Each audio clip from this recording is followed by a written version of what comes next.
You got to stay sharp here. Here's Carlson.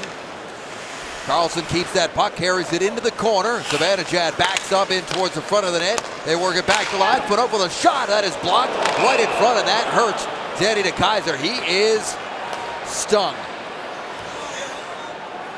Well, there are some shots that you go down to block when you see it coming, and there are some that you just don't see, but they hit you, and you're in the place. And Danny DeKeyser is in the right place, and Dion Phaneuf, and if you don't know, can really bring it. When adding him to this lineup brings you two cannons from the blue line, and Erik Karlsson going over to see how he's doing as well. But I mean, you certainly don't like to see anybody go down like that. It's kind of a helpless spot when you're killing a penalty. You're sitting in front of the net when these guys are teeing it up from the blue line.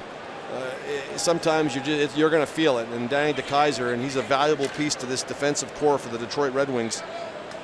The ex-Western Michigan Bronco is very slow to get up and not bearing any weight, and here's the bullet coming right here, and as he turns, it catches him on the side of the knee, his right knee, and you almost would rather see him fronted. Watch him just turn slightly as the puck's coming. It's almost like he's getting ready to brace himself as he turns, and that hits him just between the pants and the shin pad. Man, you can't feel anything but pain going through your body, and hopefully he's going to be okay. That's going to leave a mark for sure, and whether or not that thing seizes up on him or he'll be able to come back and play.